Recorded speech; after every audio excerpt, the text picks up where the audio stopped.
But Okay. isn't it better? Hey, good morning, world. It's the Peeragogy Project coming at you.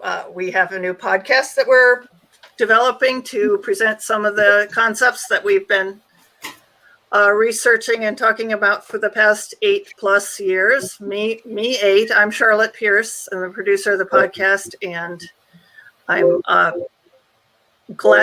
happy to introduce my colleagues, most of whom have been involved for the last at least 5 to 8 years. Joe Corneli, wave to the people, Joe. Everybody. Sit up a little bit so we can see your beautiful face. Charlie Danoff, he's in Chicago. Hey. And Joe's in London. Paola Ricuarte is in Mexico City.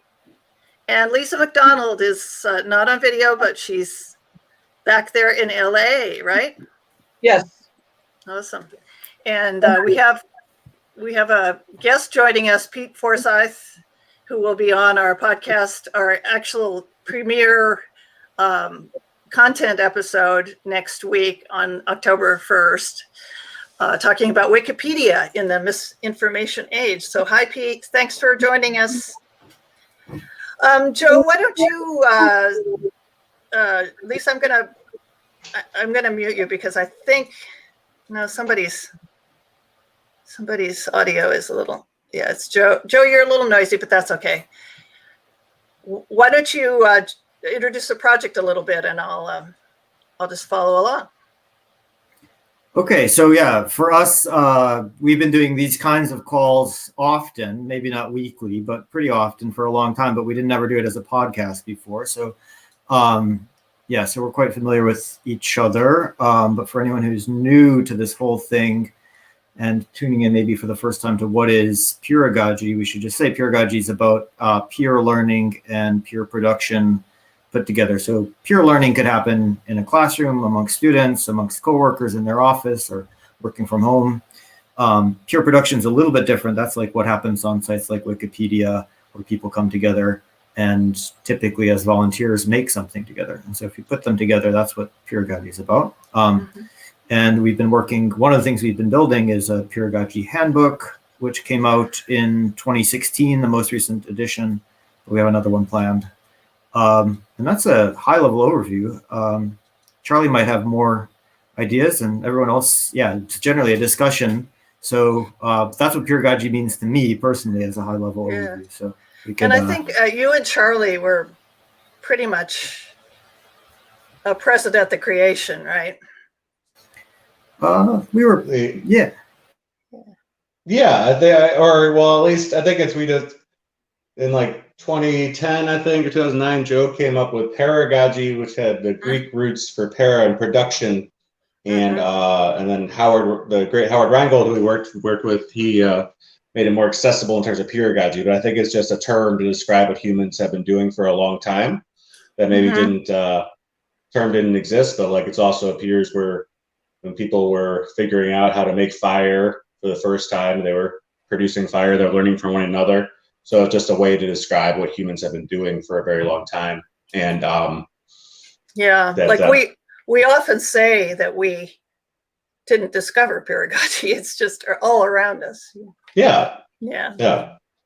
And Paola down in Mexico City, she works for, you're going to have to say the name of it in Spanish. I just can't pronounce it. Tecnológico de Monterrey. Universidad. Yeah. Okay. So tell us a little bit about how you got into the project and what you are, hoping to get from it. Well, it was back in 2012. Howard Rheingold invited us to join a class of peer learning. Like, it was a peer learning experience. So I think that at that time was something like very advanced. I mean, people were not thinking about that, like other people in the world, like, and how the digital space transformed the way we interact and we work together and we produce knowledge together. So I think in that sense, Howard was a visionary, and that's how I got in. Yeah, I think we would love to and plan to, if he agrees, to have Howard to come on and talk about some of his concepts. He was one of the editors of the Whole Earth Catalog, I think, right? Am I right, Joe? The new Millennium Whole Earth That's Catalog or right. something like that came out in Right. 94, Right. something like that. So one of the editions of it. Right. And Lisa, why don't you tell us a little bit about how you got involved and where you hope to go with Peeragogy? I'm not going to solo your shots because, well, why not? It's cute. Go ahead. Okay, so I'm from Los Angeles. I got interested in this because I worked for a couple Japanese automakers. So they're both Japanese in origin, both selling cars in the United States. But they were so completely different. I couldn't say one was like this except for nothing was the same at all. Mm-hmm. And I was curious as to why and how they were so different. One was more hierarchical, and the other one was, it almost seemed like chaotic, but it worked extremely well. You couldn't argue with the results. And so I was looking for a way of understanding how this other Japanese company was working, even more so as I saw it evolving into something that I recognized that looked more like the first company. Mm-hmm. Because I think the second company, the pedagogical approach, I found out when I was talking to Howard at an event at UC Irvine, tends to, we don't tend to have a way of understanding it. And so we can evolve our way out of it and the benefits. So I'm trying to understand it better so that people can understand what they're getting out of it, and those uncomfortable points can become made more comfortable and understandable. So it's just kind of there's not fear, but there's a trepidation of going off onto this collaborative type of operating. Is that right? Well, we don't have a way of understanding it. So it's very easy to understand like a hierarchical approach, because we grew up in schools with one teacher telling students, you have the pyramids, the org charts, they're very structured. Sure. But, pedagogical approaches tend to not be that structured. They tend to be result oriented, focused on a goal. People may switch roles, and it's a lot more fluid. Yeah. And so people like to pretend, for example, when you lay out what are the steps we're going to do to complete a certain process, when you don't know what is necessarily going to be involved, people like and feel good about the pretense of having some control and understanding of what it's going to take to achieve a certain goal. But realistically, in the real world, it's never accurate. Sure. So pedagogy allows the fluidity for people and organizations to respond to changing circumstances and knowledge more effectively. Right. But we don't leverage it because we don't have a way of kind of understanding or conceptualizing how it's working. It seems kind of chaotic and random, but it's not. So I'm just trying to understand that a little bit better. Well, we appreciate what you've brought into the project, and just that, not all of us are from the corporate world, or very few of us. I think Charlie may be the next most, but it's great to see those applications. And I am a publisher, or a small publisher of books, and I got into the Peeragogy Project by taking Howard's course, this online course on collaborative, I think it was collaborative learning or something, and met Joe and Charlie and others through that. But I just now, after the 8 years, I've kind of converted my company to, my authors are now collaborators. It takes a little bit of education, like you said, Lisa. It takes a little bit of they're just not used to working that way. They're used to working with a traditional publisher who gives them money and tells them how it's going to be. But I just find it much more satisfying to work with them. So great. And one thing we've been working on lately, we did a paper for the Futures Journal. And maybe Joe can explain a little bit about something we developed for that, or developed more during that process, the Peeragogy Action Review. Is that an action? Yeah. Well, I think Charlie and I originally came up with some variant of this in 2012, but yeah, I think it's slowly been percolating. Actually, it originated as the After Action Review, which has been used much more broadly, and we sort of adapted it to be more peer directed and a bit more friendly.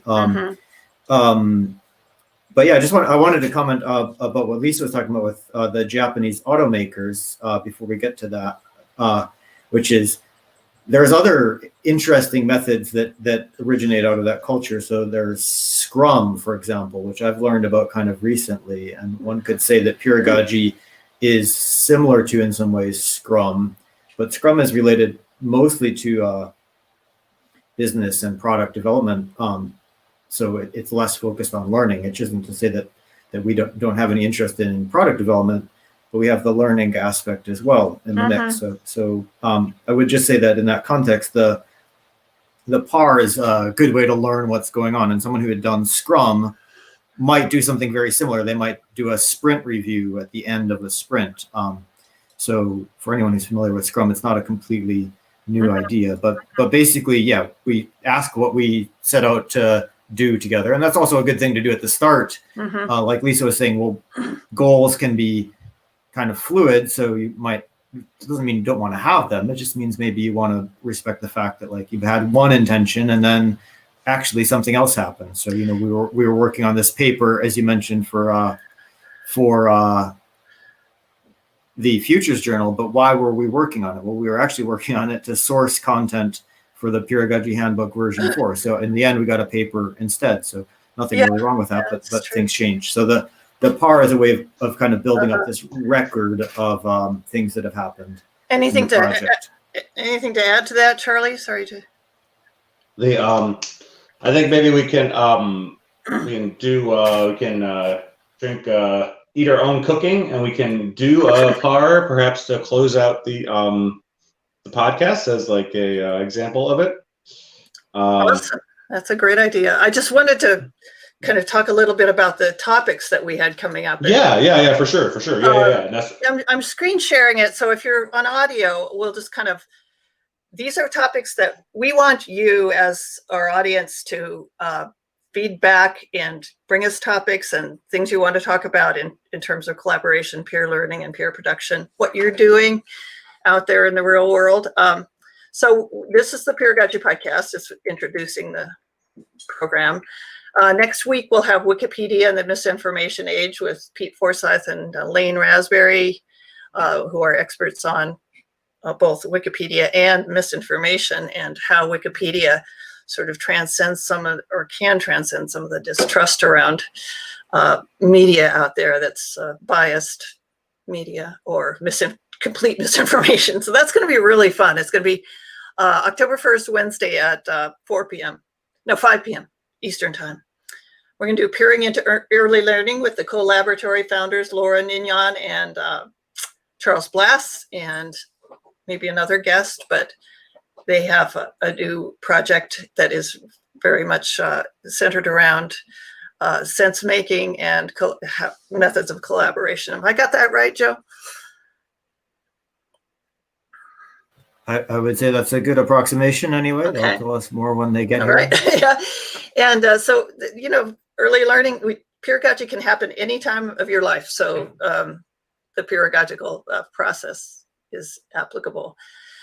And we have the handbook. We learned how to publish a book by publishing a book. So that's kind of what we're talking about there. We can talk about Paola's latest paper and project called The Pandemic Condition, which was totally fascinating to me. And I look forward to hearing more about that.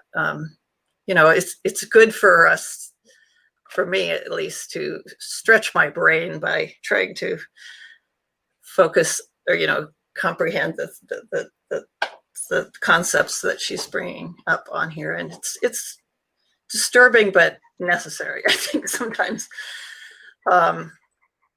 we're going to go back and look and call up some of our version 3 contributors for the handbook, version 3, which is the one currently in print. And they're a fascinating group of people, really wonderful folks. Patterns. We're going to have Howard Rangel. We're going to talk about transdisciplinary design, the metacognition group, which is very active study group that we join once in a while, peer-to-peer university, and the project action review, or Peeragogy action review that Charlie was talking about. And we're going to go into here in a few minutes. Lots of good stuff. And we'll put this out at peeragogy.org, so you don't have to remember all this, but those are just some of the topics, and we do solicit people for not only for the crew, but for topics and panelists and people that want to talk about their projects. That's it for now. Cool. Well, that's a good introduction to the podcast. I would say maybe now would be a good time to open the floor. I could just read out these questions here. Absolutely. So yeah. Yes, please. Review the intention. So this is the introduction to the PAR by way of example. Review the intention. What do we expect to learn or make together? I guess in that case, it's a podcast. Mm-hmm. Any other comments on this first podcast? What have we expected to learn or make today? I would say we also expected to make a nice introduction to peeragogy for people who haven't heard of it before. And I think with the first part of the conversation, we did that in an accessible way. But if for the viewers out there and the people who are watching this recording or listening to the podcast, please let us know if you have more questions or would like more specifics. Yeah. So the next question, establish what is happening, what and how are we learning? So this we're just kind of demonstrating that we're focusing on learning. So has anyone learned anything today? I mean, for me, I've learned a little bit about the podcast platform, but has anyone actually learned anything else interesting today? I've learned to invite people 15 minutes before they actually go live. There you go. No. Another learning point. Yeah, and it's, I do a lot of podcasts. I've done 85 podcasts for my rowing podcast, Ready Row USA, and I just think bringing people along. I can tell them how I do it, but just the complexity of bringing them along, and I think Lisa referred to this. It's something you need to be constantly mindful of. And it's not just one person saying this is the way it's going to be. So.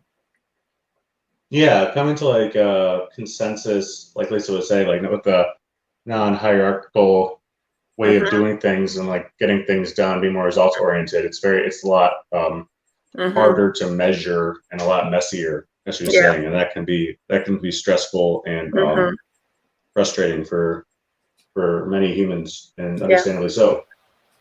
So I think we just got a comment saying it'd be great to have some more examples. That's a good seed for this next question. What are some different perspectives on what's happening? So we're getting Jeff signing in saying it'd be great to have some small scale examples. One thing I would say, one perspective that people can be a bit confused when we do examples like this. Like here we're doing an example, but maybe it would be helpful to kind of just tell people about an example. I don't know, Paola, maybe would you like to tell an example?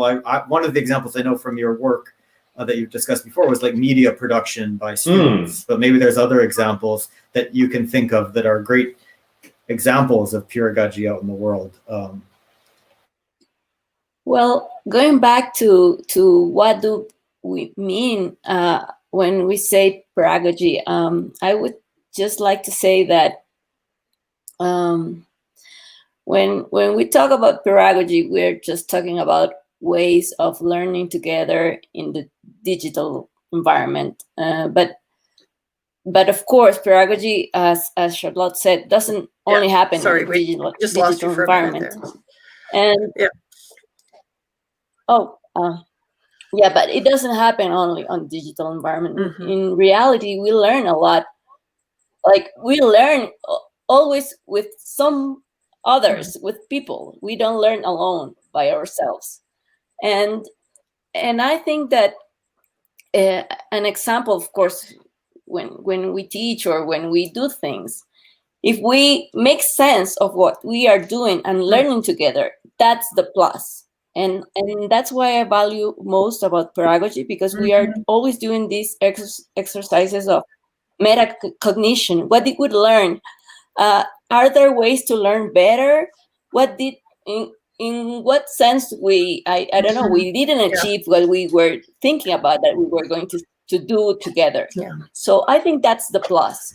And for example, if you are making a cake and that cake didn't went right, you make sense of what you did together. Like, for example, when I'm cooking with my daughter or with my son, if it didn't go well, then we try to understand what failed, and then next time we can maybe do better.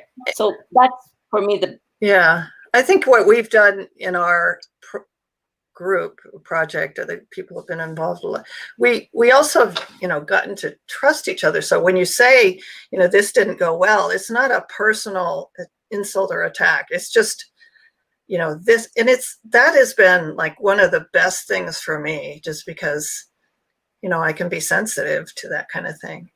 And, So could I make a quick meta comment? One is that we adapted this format from the U.S. Army's after action review. And at this step, they would say what was right or wrong about what happened. And we're pretty clear that we're not trying to establish what was right or wrong. It's just like we're literally trying to get some different perspectives without forming a consensus about that, or without, it's really quite different. So that's our different perspective. It's not really about because you aren't going to reach your goal if you don't have people. If you have a flaw sort of festering, you need to bring it out and correct it. So we're on to item 4 out of 5. What did we learn or change? So what did we learn or change? We kind of went over that a little bit today, but Lisa, would be great to hear from you. Either what you learned or changed, or what you think we should have learned or changed but didn't. Any comments about that? Well, actually, I'm just learning this new software. It's my first time on Streamyard, and I really like it, actually. It looks like the video is very clear. The audio seems to be coming through really well for everybody. So that's what I'm learning, and I'm glad we made the change. I'm not sure if that's what you meant, Joe, but I certainly do like the platform we're using. Yeah, it's a great example. And I think there's pedagogy that goes on in Streamyard too. The company itself, they have a live town hall on Sunday nights, and they take input, they answer questions. They're very transparent about what they're going to be able to develop for the program, platform. So this is the live streaming platform that we're on. I can see that in just the way, and it's wildly successful because of that, I believe. That's really cool. So that brings in this industry perspective. I've finished a book about Salesforce did something kind of similar, bringing the conversation with their customers, not really having a marketing department beyond those conversations with customers, at least in the early days of their company. So it's just moving to a different environment brings up some learning for sure. We've done that many times, but please. Thank you. And then I think the StreamYard, also to Jeff's question, that's like an example of like we're learning it, as Lisa said, how to use it, and like they're listening to those town halls, listening to people, and incorporating into making the future versions of the software better. Software is there's a lot of discrete examples here, like Peeragogy and like Paola brought up the digital space, and this was, even though it was something that was people do outside, but this is very like part of our like value add is that it's like within the digital tools that are available today, how to do it, and like adapting to new tools, and then the friction that can happen with there. So I think that's it's definitely is born in the digital era, and whether or not maybe this like exact conversation we're having right now with video and people in multiple continents and parts of the U.S., it would be very difficult, if not impossible, without these tools. And I mean, one thing that concerns me is that it does require a pretty sophisticated, high-powered internet connection. Good. So I'm trying to figure out how to get it. And I think the audio will help a lot because we'll be able to go out. We're going to be distributed to all the major podcast apps. So you subscribe to our podcast. Yes. The Peeragogy Podcast, for lack of a better, more imaginative title. I think that's it. We should. So this is good to get on to the next question. What else should we change going forward? So this is the last question. So what did we learn or change? And then what else should we change going forward? And this is a little narrative. This just kind of makes it action oriented as a chance to like reflect on all that stuff and come up with to-do items. So one possible thing would be to figure out how to get, and this would be a big, sort of overhead to set up, but it is possible to set up a call-in bridge so that in principle, we could get audio call-ins from the phone. And that might be not something to expect next week or whenever we do this next, but that it's something that we could bring in additional to StreamYard. I'm sure we could figure out how to do that. So that's an objective. And I think. Go ahead, Charlie. And I think, thank you. And I think also, I think to like Charlotte's point about the quality of the internet and that, I think also something that we try to be mindful of and aren't always, mindful of and not always able to execute on is like making it as accessible as possible what we do, and not having, not paywalls or different types of gaps or like technology gaps to be, and like also like in terms of putting that into practice, like the handbook itself is dedicated to the public domain. For anybody listening who wants to remix that or have it be their own version, they could do that. And so definitely something that we can continue to improve upon. Thank you so much. Do we have any final comments from Lisa or Paola or Charlie or Joe? Well, I wanted to go back and say one other thing about 4. I just remembered that we've been live for 26 minutes. So this is short. Our plan was to keep these things to about 30 minutes. And I think that's a huge change from hour. And it's certainly a change from some of these other online conversations, which can go 3 hours. So I love the quite short and sweet format. And I think what else should we change going forward is, keep that going. But also get some feedback from people about how they like it. Like, do they like a 30-minute session, or would they like it to be in depth? So I think, that's my last comment. There we go. And I think it'd be nice to know what people think about it. Sorry, Joe. Going forward, I'd like to, do a little bit more prep. So now that we've seen how this works and how the pacing is, just maybe the PAR, the Project Action Review, is a really good structure. So I think, have a structure for each one. And we will definitely have that next week, Thursday or Wednesday at 5 p.m. Eastern time with Pete Forsyth and Lane Raspberry about Wikipedia and misinformation and the toxic soup of disinformation and stuff that's going on now. So it's really timely, I think. Any other final thoughts? Thanks for tuning in, Jeff and Pete, in the comments, and everybody listening. Thank you very much for your attention. Indeed, and peeragogy.org is kind of the central spot where you can find out all about the project.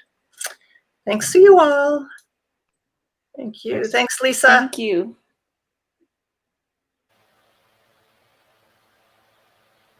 Ciao, Lisa.